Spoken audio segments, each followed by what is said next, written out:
प्रत्यक्षात जरी दिसत नाही तरी अप्रत्यक्षपणे सोबत असतात ते म्हणजे आपले श्री स्वामी समर्थ माऊली. नमस्कार श्री स्वामी समर्थ सर्वांना. पुन्हा एकदा तुमच्या सर्वांचं आपल्या या यूट्यूब चॅनलवर खूप खूप स्वागत आहे. येत्या 20 तारखेपासून दत्त जयंतीच्या सप्ताहात प्रत्येकजण गुरुचरित्र पारायण करणार आहे, जे ते आपल्या आपल्या परीने दत्त महाराजांची आणि स्वामी महाराजांची सेवा करणार आहे. तुम्हाला जर का या दत्त जयंतीच्या सप्ताहात गुरुचरित्र पारायण करायला टायमिंग नसेल, वेळ मिळत नसेल, कामामुळे टायमिंग नसेल, तुम्हाला जर का स्वामीचरित्र सारामृताचा पाठ करणं शक्य नसेल, तुम्हाला जर का या सेवांपैकी कोणत्या सेवा करणं शक्य नसेल, तर आपण ही अगदी 5 मिनिटाची अगदी ही 10 मिनिटाची सेवा आपण ही करू शकतात. सेवा काय करायची आहे याची माहिती तुम्हाला व्हिडिओमध्ये मिळणार आहेच. त्यापूर्वी तुम्ही जर का चॅनलवर नवीन असाल तर असेच माहितीपूर्ण व्हिडिओ बघण्यासाठी चॅनलला सबस्क्राईब करा. येत्या 20 तारखेपासून ते 26 तारखेपर्यंत दत्त जयंतीनिमित्त आपल्या स्वामींच्या केंद्रामध्ये गुरुचरित्र पारायणाचा सप्ताह हा बसणार आहे. काही जण घरी पारायण करणार आहे तर काही जण केंद्रात जाऊन पारायण करणार आहे.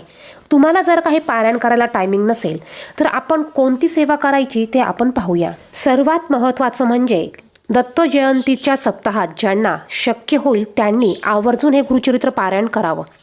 ज्यांना केंद्रात जाऊन करणं शक्य नाही त्यांनी घरी देखील हे पारायण करू शकतात, पण अवश्य हे पारायण एकदा तरी नक्की करावं. आपल्याला अनेक अडचणी येत असतात. दुःख, भीती, चिंता, काळजी, नकारात्मकता नेहमी आपल्याला चिटकून असते. काही वेळा अडचणीचे लवकर निरसरण होत नाही. अशा वेळी सकारात्मक व्हावे, नामस्मरणाची शक्ती अनुभवावी. श्री स्वामी समर्थांचा जप आणि सेवा केल्यामुळे लाभ मिळतात. प्रत्येक सेवेकऱ्याला आपला एक अनुभव आलेला असतो, तर आपल्या अनेक अडचणी लवकर दूर व्हाव्यात याकरिता आपल्याला ही सेवा, हे उपाय, या गोष्टी करायच्या असतात. तर सर्वात महत्त्वाचं म्हणजे आपल्याकडे जर का टायमिंग नसेल तर आपण श्री स्वामी समर्थ या नामाचा जप करू शकतात. तुम्ही जास्तीत जास्त दिवसभरात तुम्हाला जसा वेळ मिळेल, जसं शक्य होईल तसं तुम्ही तुमच्या कामात असताना श्री स्वामी समर्थ या नामाचा जप करू शकतात. बघा, तुम्ही घरात स्वयंपाक करत असू द्या, तुम्ही कामावर असू द्या, तुम्ही ट्रॅव्हलिंगमध्ये असू द्या, तुम्ही धुणं भांडी किंवा घरातली फरची करत असू द्या, तुम्ही कोणतंही काम करत असू द्या, ते काम करता करता तुम्ही नामस्मरण करण्याचं काम हे नक्कीच करू शकतात. बघा, आपल्याला जर का पारायणाला बसायला टायमिंग नसेल, आपण जर का गुरुचरित्र पारायण करू शकत नसेल, तर आपण श्री स्वामी समर्थ या नामाचा, या मंत्राचा जप करू शकतात. बघा, नामस्मरणात देखील खूप मोठी ताकद आहे. तुम्ही जास्तीत जास्त तुम्ही नामस्मरण करून तुमची ताकद, तुमचं पुण्य तुम्ही हे वाढवू शकतात. पहा, ज्या घरात एकतरी भक्तिवान व नामस्मरण करणारी व्यक्ती असते त्या घरातील सर्व कुटुंबीय केवळ त्याच्यामुळे तरून जातात व ती व्यक्ती गेली की वास्तुदोष किंवा इतर अडचणींमुळे आपल्या घरात त्रास वाढू लागतात.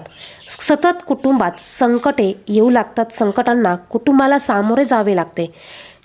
शक्य असल्यास श्री स्वामी समर्थांचा जप किंवा तारक मंत्र नियमित तुम्ही बोला किंवा मग तुम्ही तुमच्या घरामध्ये रेकॉर्डिंग तुम्ही चालू ठेवू शकतात.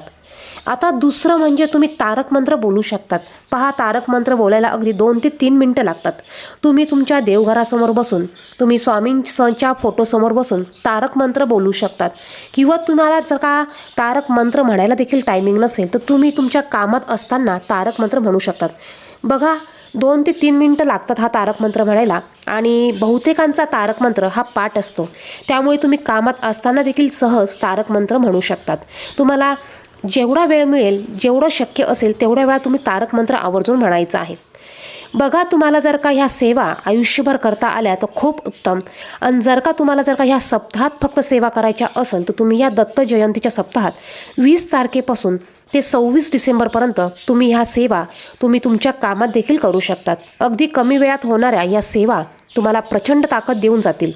तुम्हाला जर का गुरुचरित्र पारायण करायला टायमिंग नसेल, स्वामीचरित्र सारामृत वाचायला टायमिंग नसेल, तर तुम्ही तारक मंत्राचं अनुष्ठान देखील करू शकतात. किंवा मग तुम्ही स्वामी समर्थ या मंत्राचा 11 माळी जप देखील दररोज घरात करू शकतात.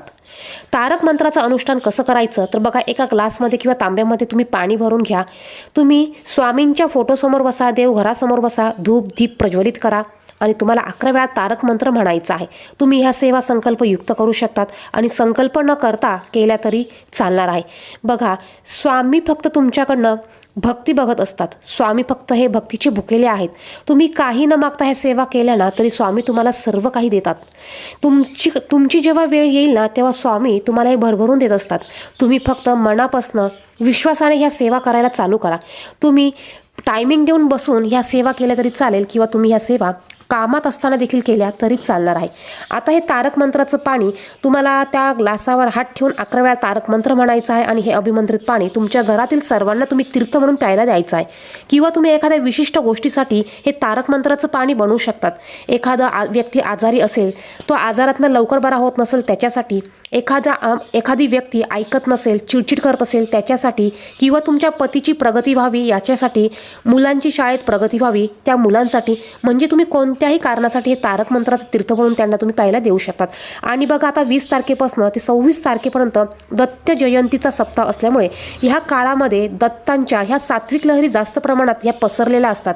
त्यामुळे या काळात तुम्ही जास्तीत जास्त ह्या सेवा आवर्जून करायच्या आहे. दत्त महाराजांच्या, स्वामी महाराजांच्या तुम्हाला शक्य होईल तेवढ्या तुम्ही सेवा करायची आहे. तुम्ही स्वयंपाक करतावेळी किंवा इतर महत्त्वाच्या कामांवेळी सतत नामस्मरण करावे. मनुष्य आचार करण्याआधी उच्चार करतो, उच्चार करण्याआधी विचार करतो, म्हणूनच तो मानवी प्रगतीस खरा कारणीभूत होतो. विचारास विचार होण्याला ध्यान चिंतनाची आवश्यकता फार असते. म्हणून ध्यानधारणा, मनन चिंतन याला फार महत्त्व आहे. अनेक वेळा कामाचा ताण वाढल्यामुळे किंवा इतर अडचणींमुळे रात्री आपल्याला शांत झोप लागत नाही. अशा वेळी आपल्या इष्ट देवतेचे किंवा श्री स्वामी समर्थांचे नामस्मरण करावे. जर आपण मंत्राचा रोज नियमित जप केला तर त्यामुळे आपल्याला अनेक प्रकारचे फायदे मिळतात. मंत्र जप केल्याने आपल्याला शरीरात एक नवीन ऊर्जा संचारते, व्यक्तीला आरोग्य लाभ मिळतो आणि व्यक्ती मानसिक विकारांपासून दूर होते. मंत्राचा जप केल्याने आपल्या मनाला आणि मेंदूला शांती मिळते. हे सर्व मंत्राचे सामर्थ्य आहे. यानंतरची पुढची सेवा म्हणजे तुम्हाला जर का स्वामी चरित्र सारामृत पाठ करणं शक्य नसेल, रोज एक पाठ करणं शक्य नसेल, तर तुम्ही स्वामी चरित्र सारामृतामधले रोज क्रमशः 3 अध्याय वाचू शकतात.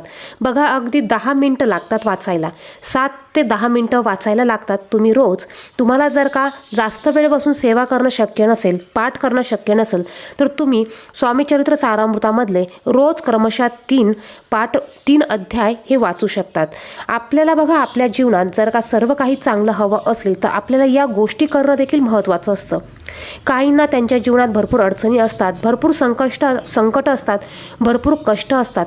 त्यांना या संकटातून तारण्यासाठी ह्या गोष्टी करणं महत्त्वाचं आहे. आता प्रत्येकाला प्रत्येकाच्या नशिबात सर्व चांगलं मिळेलच असं नाही. काहींना न करता देखील खूप काही मिळतं, काहींना खूप काही करूनही काही मिळत नाही. काहींना कष्ट करूनही त्यांना त्यांची प्रगती होत नसेल, त्यांचे कष्ट कमी होत नसेल, तर त्यांनी नक्कीच स्वामींची ही सेवा करायला चालू करा. बघा स्वामी हे भरभरून आपल्याला देतात. आता अनेक जण म्हणतात आम्ही खूप सेवा केल्या, आम्हाला याचं काहीच फळ मिळालं नाही किंवा आम्हाला या सेवेमुळे काहीच अनुभव आला नाही, उपयोग झाला नाही. तर बघा तसं नसतं. आपण ही सेवा रोज नित्यनियमात करत राहायची. आपल्याकडनं होईल तेवढी सेवा आपण करत राहायची. बघा जेव्हा आपल्याला स्वामींना द्यायचं असेल ना तेव्हा ते भरभरून देतात आणि तेव्हाच ते आपल्याला मिळतं. आपल्या नशिबात जेव्हा गोष्टी आपल्याला मिळायच्या असतील तेव्हा त्या नक्कीच मिळतात. आपले हे कर्म, आपले हे पूर्वजन्मीचे कर्म जे असतात ना, ते वाईट कर्म जोपर्यंत आपले संपत नाही तोपर्यंत आपल्याला आपलं चांगलं काही होत नाही किंवा आपल्याला चांगल्या गोष्टी मिळत नसतात. आपले पूर्वसंचयित कर्म, साठलेले कर्म, खराब कर्म, वाईट कर्म हे नष्ट करण्यासाठी, हे नाहीसे करण्यासाठी आपल्याला या सेवा करणं खूप महत्त्वाचं आहे. जेही कोणी या सेवा करतील त्यांचे हे खराब कर्म लवकर संपून त्यांना चांगल्या गोष्टी बघायला भेटतील किंवा चांगल्या गोष्टी त्यांच्या जीवनात त्यांना अनुभवायला भेटतील. तर बघा आपल्याला या दत्त जयंतीपर्यंत आवर्जून या 5 ते 10 मिनिटाच्या सेवा ह्या करायच्या आहेत. तुमच्या जर का आयुष्यात काहीच चांगलं होत नाही असं जर का तुम्हाला वाटत असेल ना तर तुम्ही ह्या सेवा आवर्जून करायला चालू करा. बघा आपल्या जीवनात एकतरी गुरु हवा असतो. आपण आपल्या जीवनात स्वामींना देखील गुरु करू शकतात आणि आपल्याला ह्या सेवा रोजच्या नित्यसेवेत देखील करायच्या आहे. यामुळे नक्कीच तुमच्या आयुष्याचं सोनं होणार आहे.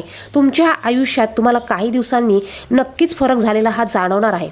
व्हिडिओमध्ये सांगितलेली माहिती आवडली तर व्हिडिओला नक्कीच लाईक करा आणि असेच माहितीपूर्ण व्हिडिओ बघण्यासाठी चॅनलला देखील सबस्क्राईब करा. धन्यवाद. श्री स्वामी समर्थ.